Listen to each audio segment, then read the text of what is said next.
Donc, bonjour à toutes et à tous. On reprend les activités du RIDAD à partir d'aujourd'hui. Nous accueillons Jean-Laurent Prono, coordinateur de projet au CEID, animateur socioculturel.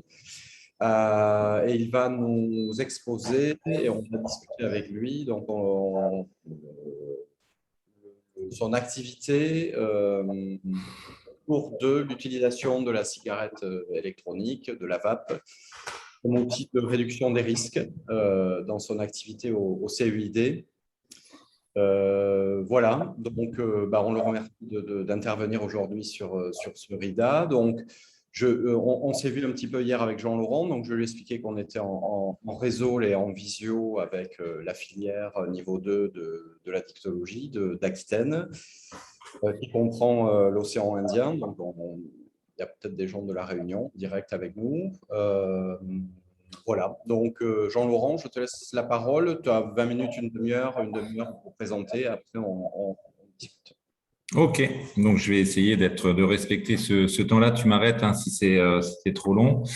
Bonjour à tous, merci pour l'invitation.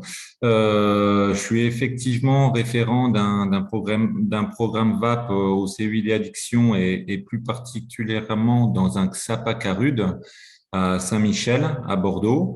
Je le suis juste en préambule puisque ancien fumeur, 25 ans de tabagisme et voilà, ayant fait plusieurs arrêts, tenté d'arrêter.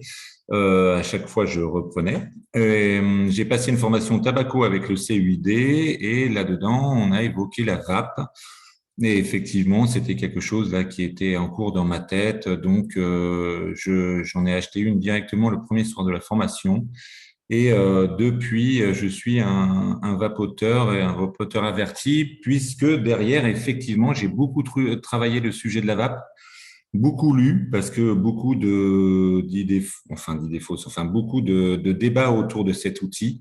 Nous, en tout cas, au CUD, on a choisi, on a validé cet outil comme outil de réduction des risques. Et on va le voir, je vais expliquer un peu l'histoire, pourquoi on en est arrivé là. Et après, je pourrais aussi venir sur le côté technique de ce que c'est une vape et comment ça fonctionne et comment on peut aborder ça avec les gens. Donc, je vais essayer de partager mon écran. Là, hop, il va passer là. Là, vous le voyez assez bien? Ça va? Oui, très bien, Jean-Laurent. Ok. Je suis désolé, hein, j'arrive pas à le mettre en mode diaporama, ça quitte le partage, donc voilà. Ça marche comme ça. Merci. Ok. Donc en fait, clairement, la vape nous a permis de parler tabac à des grands addicts qu'on accueille. Faut savoir qu'au Xapacaru de Plante Rose, on accueille beaucoup de personnes injectrices d'héroïne et de différents produits, consommatrices d'alcool, enfin voilà, des polyconsommateurs. Et le tabac faisait partie forcément de l'accueil. Et au final, on n'y travaillait pas tant que ça. Et ce programme que je vais vous présenter, qu'on a lancé dans le cadre du mois sans tabac en 2017, a permis vraiment une ouverture de discours, voilà, d'ouvrir les échanges sur le tabac et ne pas seulement se situer sur les gros toxiques, enfin si on peut parler comme ça, hein, mais les produits qui les avaient rendus addicts au départ. Et donc le tabac, sujet qu'on n'abordait pas beaucoup, est devenu vraiment quelque chose d'important, puisque c'est des gros fumeurs, hein, d'entre 20 et 50 clopes par jour, parfois ce que j'appelle du mégotage. Enfin voilà, ils ramassent les fameux mégots et se reroulent des clopes avec. Donc voilà, c'est du tabac qui a déjà été chauffé et ils font les cendriers, etc. Enfin voilà, il y a cette catégorie de personnes et puis il y a aussi des personnes qui achètent leur tabac ou en pot, des tabacs à rouler ou des tabacs à tuber et qui sont quand même de gros fumeurs. Donc, comment ça s'est passé? J'arrive même pas à passer ma diapo. Super. Alors, démarrer à la première. Vous le voyez encore? Si je change là, vous voyez la photo, Christophe? Non, Oh. on a juste la diapo de démarrage. Euh, excusez-moi, je me relance. Voilà, là, celle-là, et ça sera bon. Là, vous la voyez? Très bien, super. Voilà. Donc, il y a une phase de sensibilisation dans ce cadre du mois sans tabac là. Donc, ça veut dire que j'avais acheté quelques vapes. Donc, je m'étais renseigné quand même auprès de fournisseurs, de fabricants, etc. Et à l'intérieur de notre sas d'accueil, hein, là où les fumeurs sont avec leurs chiens, eh bien, je suis venu avec les cigarettes électroniques pour faire une petite phase de sensibilisation que le programme allait démarrer. C'était un programme de 6 mois qui avait pour but un peu d'évaluer s'il y avait un impact auprès de cette population-là, précarité et indice fort de précarité et de dépendance. Euh, voilà, là c'était des petits essais et lors de ces petites après-midi vapotes dans le SAS, je les invitais à dire bon, bah, est-ce que ça vous intéresse de rentrer dans ce programme pour 6 mois? Il y aura des petites évaluations. Donc les personnes s'inscrivaient. Alors là, ça se voit pas beaucoup. J'ai pas réussi à voir plus gros, mais le premier entretien, donc c'était sur rendez-vous, chaque personne, et on évaluait à la fois un petit indice de précarité et aussi donc à base d'un mini CDS, la dépendance au tabac. Avec ça, on demandait si ils étaient OK pour le suivi sur 6 mois, de bénéficier d'un appui technique et la possibilité donc de leur remettre une vape, voire 2 vapes maximum, parce qu'on connaissait les conditions de vie d'une frange de la population qui était squatteur ou SDF. Bon, voilà, c'est des conditions de vie où le matériel est un peu malmené. Donc, il y a eu cette phase, dans la phase d'initiation, il y a eu ce questionnaire et il y a eu la présentation du VP, alors vaporisateur personnel. C'est vrai que moi, je n'utilise plus du tout le jargon, enfin le terme de cigarette électronique. Pour enlever le mot cigarette. Et puis, cigarette électronique, c'est assez bizarre quand même. Donc, vaporisateur personnel, ça c'est le terme scientifique. Moi, je dis vape tout court, vapote, vapoteuse, voilà. Donc, il y avait une explication du fonctionnement, de comment ça se passait avec la résistance, les liquides, s'il y avait des réglages. Il y avait la possibilité forcément d'essayer différentes vapes pour pouvoir donner la plus adaptée à la personne. Alors là, on n'est pas dans la mise en bouche, mais on est quand même dans la mesure du CO. Alors, il y a à la fois la photo de gauche où c'est un rendez-vous individuel, où on mesure le CO autour de ce questionnaire, donc autour de ce premier entretien. Et la deuxième photo, là, sur la droite, c'est plutôt une mesure de CO. On s'aperçoit que là, dans la salle d'accueil du Xapa Carud de Plante Rose, et ce petit outil ce petit testeur de CO provoque des émules un peu et tout le monde veut au final voir où il en est. Et c'est déjà une petite porte d'entrée, en tout cas un premier questionnement sur où j'en suis de ma conso. Et ils savent que le tabac tue, effectivement, etc. Mais ce petit appareil, vraiment, a été un outil très facilitateur pour échanger sur le tabac, ou alors directement pour les entretiens vape. Mais c'était vraiment sympa aussi de le faire au sein d'une salle d'accueil, une salle d'attente. Et la quatrième étape, donc, c'était la fameuse mise en bouche. Mise en bouche parce que effectivement, c'est pas comme une cigarette de tabac. C'est pas quelque chose qu'on sort d'un paquet, qu'on allume et qui crame,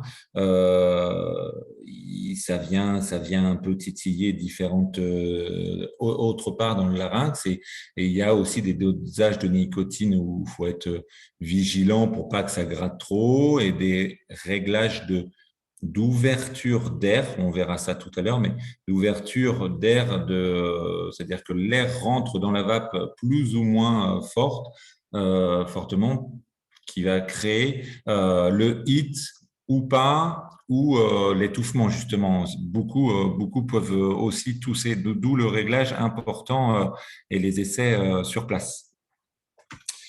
Donc, voilà, les gens repartaient avec une vape, 2 fioles de e-liquide normalement bien dosées. Donc, en général, le minimum, c'était 6 mg de nicotine pour 10 millilitres. Le maximum, c'était 16. Et encore, à l'époque, j'étais pas très à l'aise avec la nicotine. Maintenant, je suis quand même plus pour distribuer des gens qui arrêtent de fumer des taux assez élevés pour qu'ils vapent uniquement et ne vapent pas trop dans la journée. Mais ça, on verra ça, hein. On verra ça après.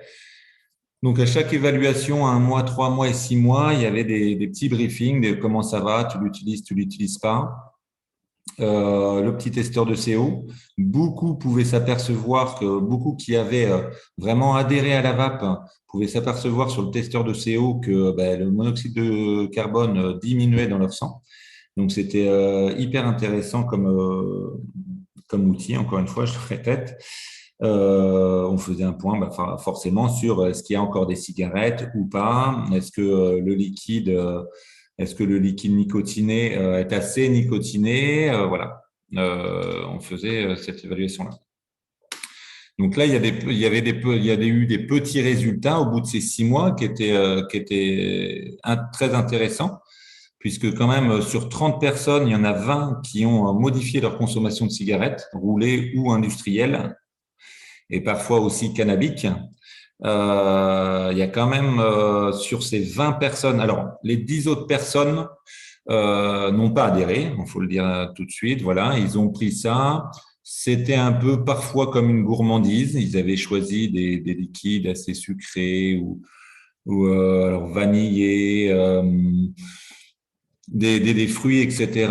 Et donc, c'était juste une petite gourmandise qui leur a pas forcément plu. D'autres l'ont vite perdu, ou d'autres avaient d'autres tracas. Et bon, voilà, c'était pas le moment d'essayer. Mais sur les 20 qui étaient décidés à modifier leur conso, il y en a 6 qui ont complètement arrêté, rien qu'au bout de 6 mois. Dont 2, je l'ai ajouté, mais dont 2 qui sont patchés. Qui étaient patchés. Là, actuellement, effectivement, je délivre aussi des patchs souvent lors de mes entretiens. Je n'aurai pas les chiffres totaux de tout ça, mais voilà. Et donc, une diminution de consommation pour 14 personnes. Et comme on voit, il y a quand même 60 à 98% qui ont baissé de 3/4 leur consommation. Donc, pour nous, en termes d'outils de réduction des risques, c'était encourageant pour continuer l'expérience. Surtout que voilà, je m'étais formé, j'avais beaucoup travaillé, voilà, donc il y avait une personne dédiée au Xapacarude pour cela. Là, je vais peut-être passer rapidement, mais il y a le CO, vraiment ce que je vous disais, hein, des grosses baisses de CO pour les fumeurs ayant fait partie de l'expérimentation. Donc, je dis un bilan avec des moyens matériels humains. Faut être réaliste quand même. J'étais disponible presque toute la semaine, même si j'avais d'autres missions. On m'avait accordé cette possibilité de faire le SAV, d'être toujours là, etc. Donc, effectivement, j'étais très réactif, disponible pour pouvoir recevoir ces expérimentateurs qui disent « Ah, mais là, ça fuit, là, c'est bizarre, ça a un goût de cramé, là, ça… » Voilà. Donc, j'ai beaucoup fait de SAV là-dessus et puis adapter des outils ou pas. J'ai ajouté le coût élevé puisque, pour l'expérimentation, et là, dans les 8 800 €, ce que vous voyez, ça a été l'achat de 2 VAP par personne. Donc, c'est quand même conséquent, hein. Ça veut dire qu'il y a à peu près 60 VAP. J'en ai mis 55 d'ailleurs. Et énormément de fioles, parce que j'avais calculé sur 6 mois, 2 fioles par mois, et par personne, par semaine et par personne. Mais alors voilà le bilan, pourquoi il est positif? Parce que ce que je vous disais tout à l'heure, c'était une vraie porte d'entrée Tobacco pour des personnes, d'une certaine façon, nous, professionnels, on n'avait pas parlé de ça. Et nous, professionnels, on fumait avec les personnes qu'on accueillait aussi. Donc, bon, voilà, le tabac, c'était pas tabou à notre époque. Non, mais voilà, c'était effectivement quelque chose, on s'occupait de leurs priorités qui étaient sur la méthadone, le Subutex, de l'alcool, d'autres produits, voilà, les injections, tout ce qui était réduction des risques. Donc, les personnes, à partir de ce projet, alors forcément, ce projet a fait des émules parce qu'il y avait une longue liste d'attente. Les gens venaient, même ceux qu'on ne connaissait pas d'habitude, mais qui étaient à la rue, venaient pour dire, ouais, il paraît que Jean-Loup, il donne des vapotes ici. Bon, voilà. Alors, c'était un peu difficile, un peu compliqué à maîtriser parce que le projet avait fait forcément de la publicité. Mais ça permettait aux personnes qu'elles étaient plus ouvertes à parler de leur conso de cannabis, de leurs difficultés à réduire, à arrêter, parler du CBD. D'autres, effectivement, rapportaient aussi que la vape, eh bien, ça leur donnait moins envie de boire parce que l'association, on le sait bien, l'alcool, cigarette, hein, le plus moins là, et ben, il était moins en jeu. Donc, après, il y a eu des orientations sur les médecins ou sur d'autres projets comme IACA ou comme Alcochois, des choses comme ça par rapport à l'alcool. Ça, c'est les impacts un peu satellitaires.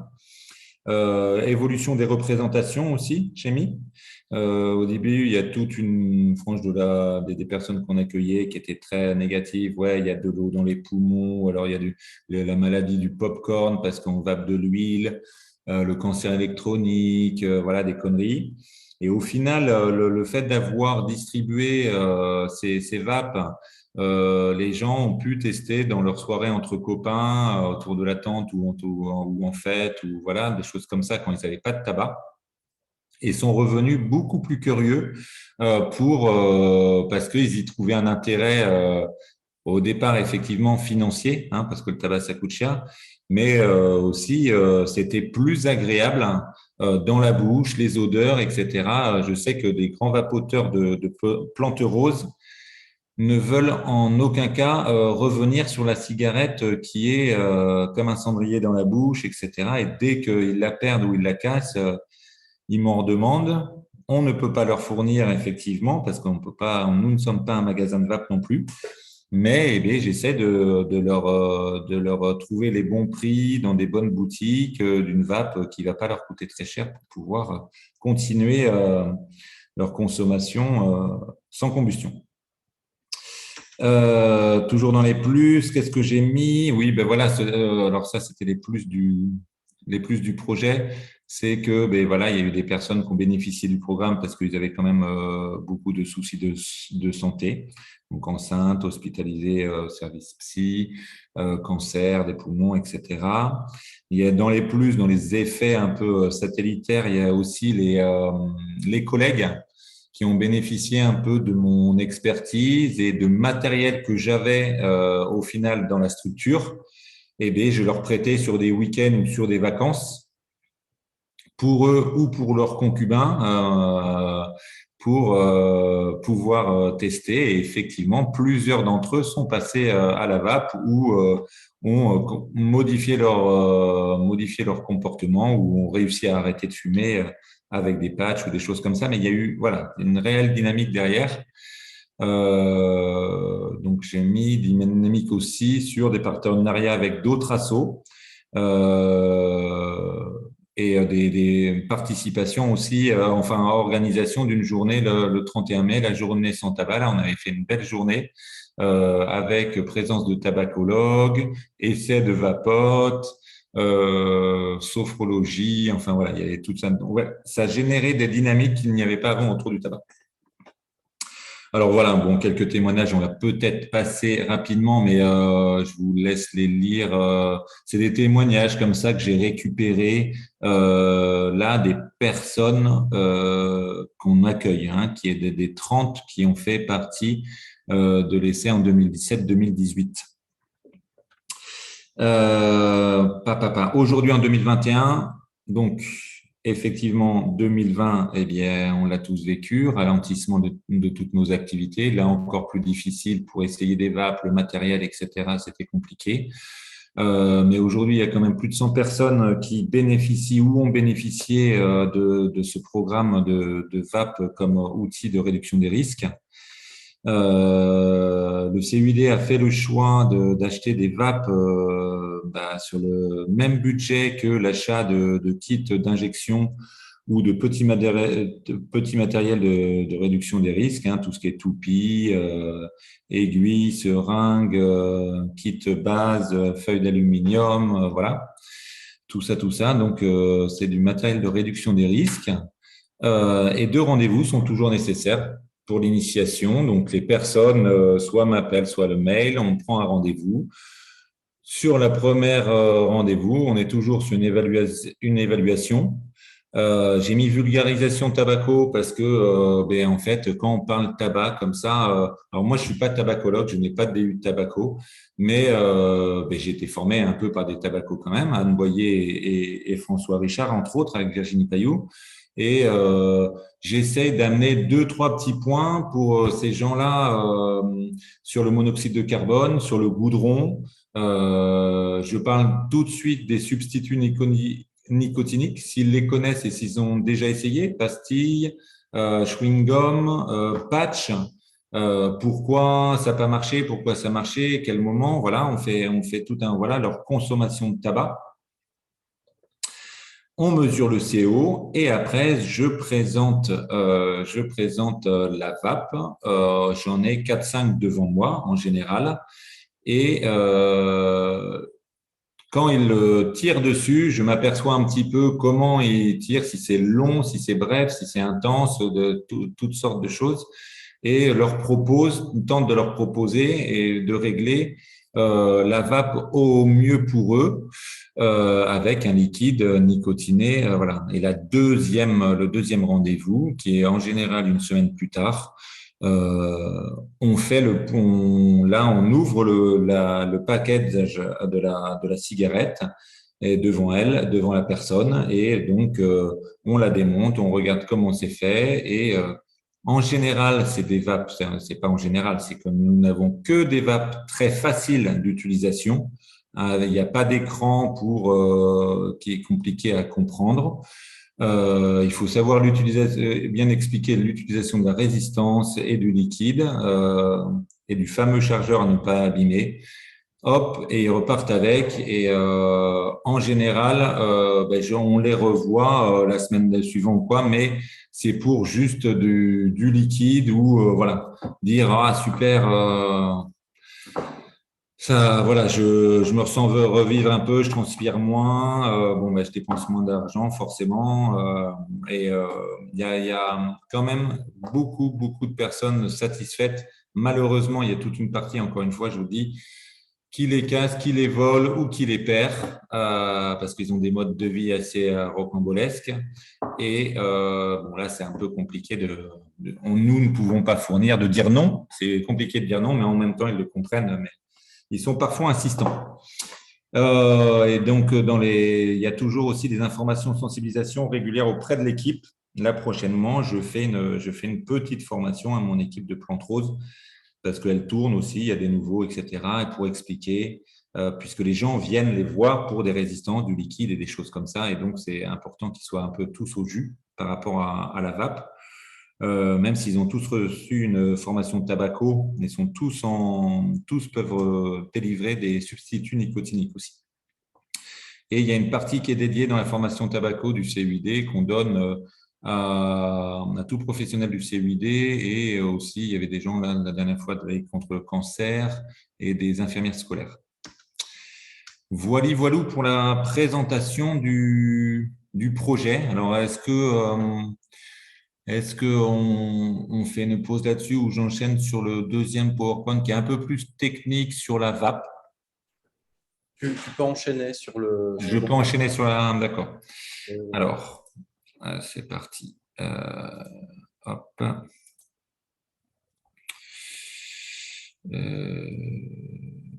Tac, excusez-moi. Démarrer la première diapo. Stop.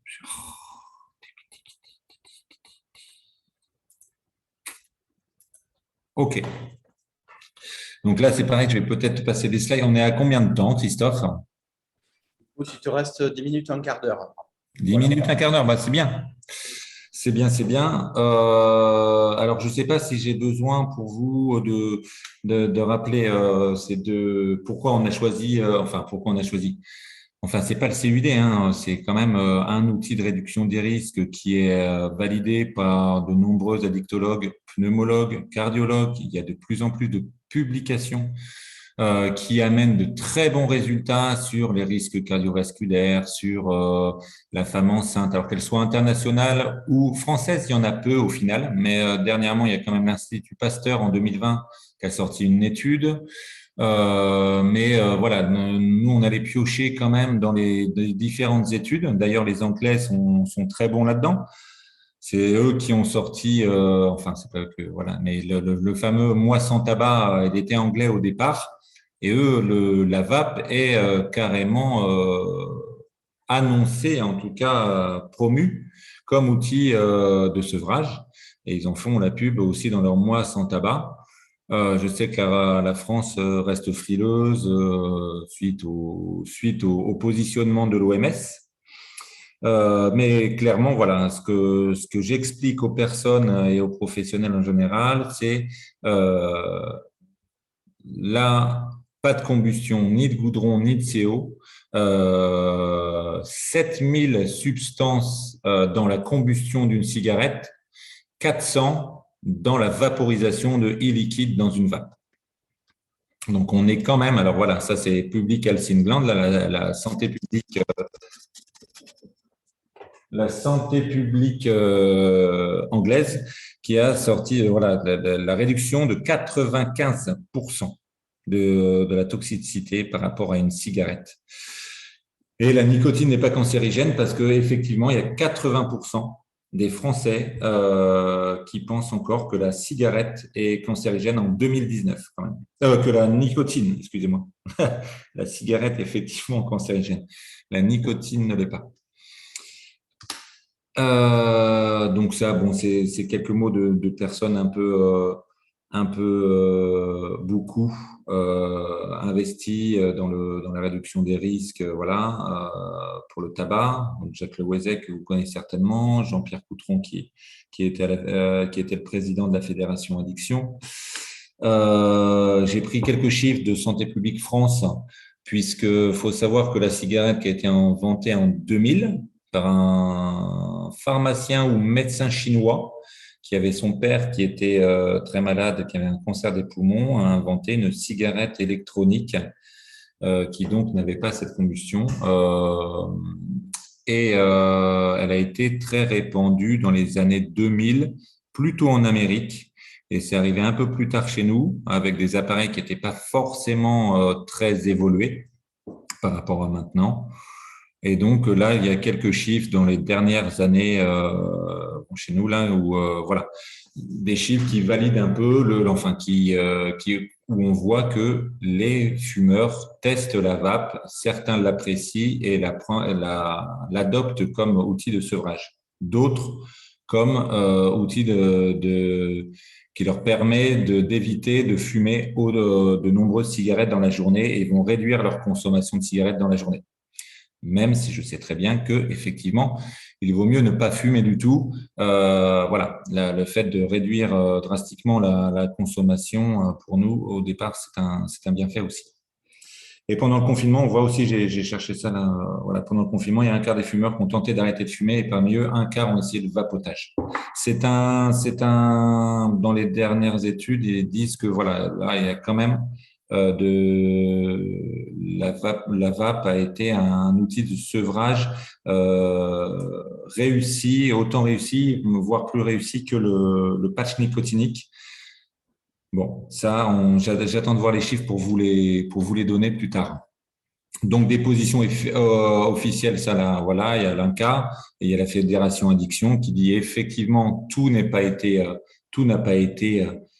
sursurveillé, on ne sait pas complètement son efficacité et son ubiquité, mais en général, on ne peut pas décourager une personne qui prend la vape pour s'arrêter de fumer. Ça, c'est haute autorité de santé, au conseil de santé publique, etc. Voilà. Techniquement, qu'est-ce qu'une vape? Une batterie.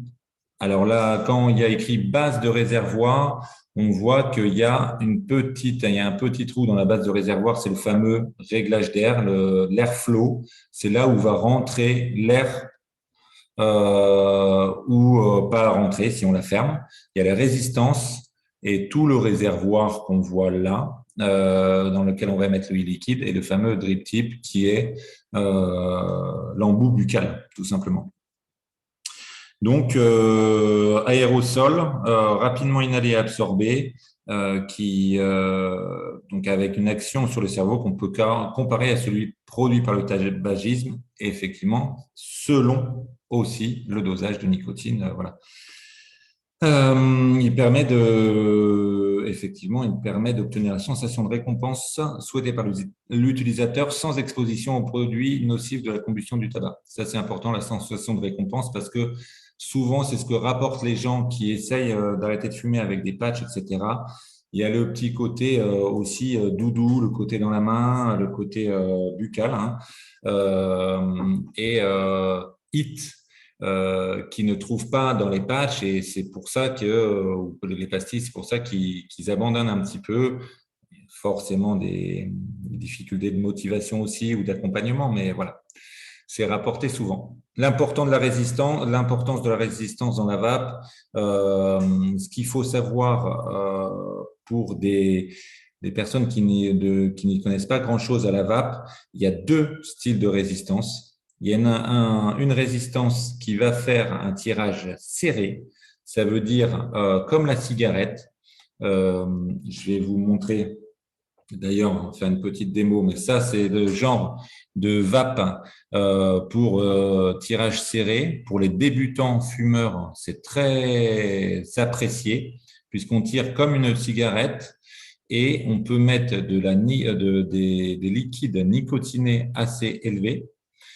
Qui ne vont pas faire tousser et qui vont apporter ce fameux hit et la fameuse récompense de la nicotine dans les récepteurs. Donc, quand on tire, je tire et je fais très peu de fumée. C'est ce qu'on appelle un tirage serré ou indirect, hein, le MTL en anglais.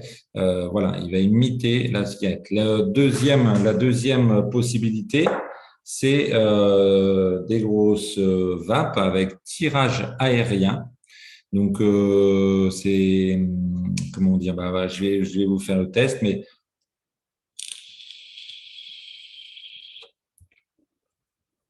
donc là, vous voyez que par contre, on a un gros nuage de vapeur, mais en général, dans ces vapes-là, on ne peut pas mettre des liquides avec des valeurs nicotinées très importantes puisque ça agresse, c'est très irritant pour les personnes, etc. Donc, pour les débutants, en général, j'oriente les personnes sur des petites cigarettes comme ça, avec des résistances au-dessus de 1 ohm. Dans le liquide, rapidement, propylène glycol, glycérine végétale, c'est des liquides, c'est des composés chimiques qui existent dans beaucoup de l'industrie agroalimentaire française déjà. Il y en a un peu partout dans tous les produits cosmétiques ou pharmaceutiques ou alimentaires. là, en France, en tout cas en norme européenne, on ne peut pas aller à plus de 20 milligrammes. Les fabricants ne peuvent pas mettre plus de 20 milligrammes dans leur fiole de e-liquide. Là, un e-liquide, déjà, ne peut pas être vendu nicotiné dans une fiole plus grande que ça. Là, on a une fiole de 10 millilitres. Elle peut être nicotinée jusqu'à 20 milligrammes. Si le vendeur vend des grands contenants comme ça, de 50 millilitres, ce liquide est non nicotiné. Donc, la personne, l'acheteur, va acheter à côté des petites fioles de nicotine et va nicotiner sa fiole de nicotine. Excusez-moi, je m'embrouille, sa fiole de e-liquide. Faut savoir qu'en France, pour le petit liquide, il est quand même très, très, très surveillé. Je crois qu'il est même plus surveillé que votre dentifrice ou qu'autre chose. Il est sans cesse évalué, surveillé. Les liquides français font partie des liquides les plus sains au monde, avec les Anglais, puisque n'ayant pas eu la vague de la vape, l'ayant vu arriver des États-Unis, ils ont eu l'occasion de s'organiser ici et de travailler autour d'une norme, la norme AFNOR en général, et aussi de lancer toutes sortes d'études pour avoir les liquides les plus sains, les moins nocifs pour le corps. Donc, souvent, je passe le mot, voilà, je ne donne pas de marque, mais j'encourage les personnes à prendre des liquides français ou anglais qui font partie, voilà, des plus sûrs. Donc, PG, VG, pour que vous puissiez voir, c'est quand même assez bien là assez bien expliqué sur les petits camemberts. Le PG va fournir le plus de hit et de saveur. Donc, il faut qu'il y en ait du PG. C'est ce qui va se mettre surtout dans ces petites vapes-là à tirage serré. Donc, il est très fluide et c'est pour ça qu'il est mélangé avec de la glycérine végétale. Mais la glycérine végétale est un très mauvais porteur de la nicotine. C'est pour ça que c'est un peu compliqué. Les gros vapoteurs, les grosses fumées peuvent être chargées en nicotine, mais mal absorbées par nos récepteurs. Ça c'est un détail sur ces deux composés. Juste pour vous dire quand même qu'ils sont en train de développer du PG un peu plus bio, en tout cas beaucoup plus issu du végétal parce que du colza. Voilà. Parce que sinon, c'était l'industrie pétrochimique. Alors, pour réussir une bonne initiation, une vape et sa résistance les mieux adaptées au type de fumeur, comme je vous le disais. Alors, tout à l'heure, je n'ai même pas fait l'aparté cannabis, mais c'est vrai que pour les personnes qui sont des gros fumeurs de chicha, par exemple, ou de bang, là, de cannabis, on sait bien que les pétards… rares sont ceux qui mettent des filtres au bout de leur pétard. Donc, c'est vraiment des cartons, c'est des tuyaux d'air pour aspirer de la fumée épaisse et chaude.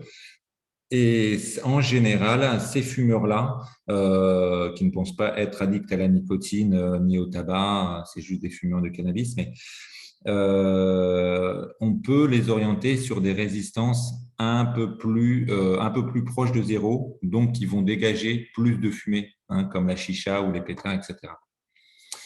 Des liquides à leur goût, parce que ça, vous le savez certainement, mais de la tarte citron meringuée au cassis frais, à la glace pêche melon, ou enfin toutes sortes de… Voilà, jusqu'à forcément les tabacs. Les liquides de tabac, moi, quand j'ai commencé à vaper, je voulais me vaper du tabac. Et à l'époque, ils n'étaient pas super. Ils étaient quand même il y avait encore beaucoup de sucre et on ne s'y retrouvait pas. Mais au final, ils ont développé beaucoup, là, les laboratoires de très bon goût tabac. Et ça, pour quelqu'un qui… alors, soit quelqu'un veut complètement changer, il veut passer sur de la fraise ou de la glace et des choses comme ça, soit la personne veut rester sur un goût tabac et ils font encore des très bons tabacs. Accompagnement lié à l'utilisation, ça, c'est pas moi qui vais vous l'apprendre, vous le savez bien aussi. forcément, quelque chose marche mieux, un sevrage marche mieux quand il est accompagné.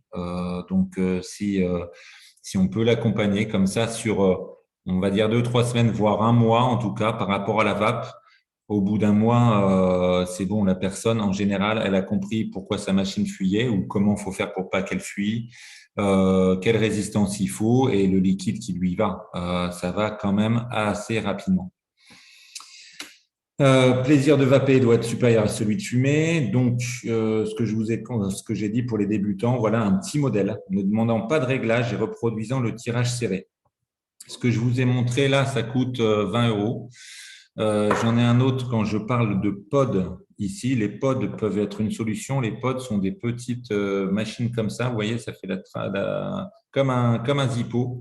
Ces pods-là sont aussi pas mal pour les débutants puisque peuvent avoir une bonne batterie qui dure assez longtemps, ne consomme pas trop de liquide et on peut mettre des liquides nicotinés, très nicotinés, sans que ça arrache. Et ça coûte entre 15 et 25 euros.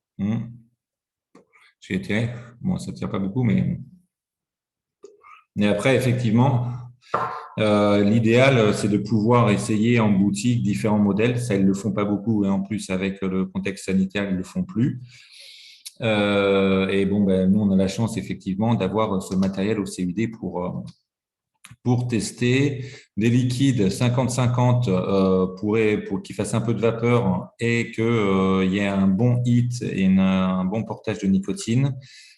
Les fioles nicotinées sont de 10 millilitres, on l'a dit. Si elle vape trop, la personne, en général, je lui dis, il faut que tu augmentes ton niveau de nicotine, ton taux de nicotine dans ton liquide, parce que ce n'est pas non plus un doudou voilà, il faut le lâcher, il faut le poser, il faut pouvoir le mettre dans sa poche.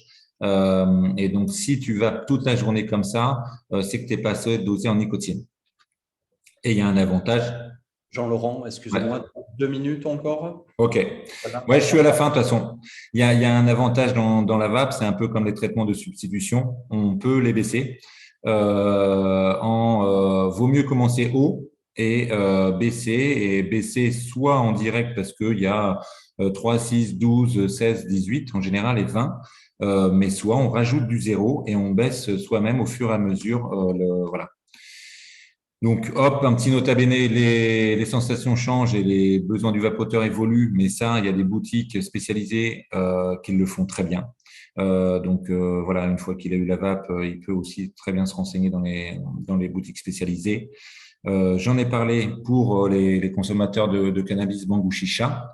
Et toujours bon à savoir, conseiller les boutiques spécialisées, pas les boutiques dans les centres commerciaux où ils profitent du chaland et en plus, ils n'ont pas le temps de vous expliquer bien comme il faut.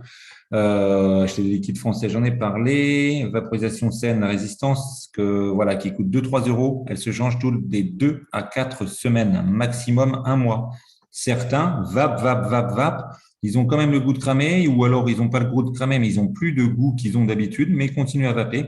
Ça peut être toxique. Il peut y avoir les fameux carbonyles qui sont présents, qui peuvent être présents, les formaldéhydes, etc. Inviter à nettoyer, vapoter, se déshydrater égale se déshydrater, donc boire de l'eau. Conseiller de vaper tranquille parce que c'est une machine et bon, faut éviter de la faire chauffer. La poser parce que quand on l'a dans la main et qu'on la quitte pas, on est tenté à toujours faire ça. Ça, c'est vraiment aussi du savoir expérientiel. Et pour en savoir plus, une petite, on peut terminer d'ailleurs sur cette diapo. Petite liste les associations La Vape du Cœur et Edius, ça fait des guides très sympas pour les débutants vapoteurs. C'est une association de vapoteurs. Elle s'est montée comme ça avant que la vape ne soit dans les débats comme ça. Et Vape Info Service, c'est Facebook, je crois. Et puis, il y a 2 films, dont un de Jacques Le Wezek, l'autre de Yann Kounen, et des petits tutos, si vous ne savez pas expliquer aux gens, dans YouTube ou le petit vapoteur, chaque cigarette, il y a un tuto presque d'1 heure qui explique bien chaque cigarette, comment on la remplit, qu'est-ce qu'elle peut faire, etc., etc. Voilà. J'ai certainement oublié beaucoup de choses, mais je pense que voilà, j'ai passé mes 2 petites présentations dans le temps imparti. Merci beaucoup, Jean-Laurent. De toute façon, ce que tu n'aurais pas dit va peut-être venir dans l'échange qui vient. Donc, pas de souci. Merci, Jean-Laurent. Très bien, merci.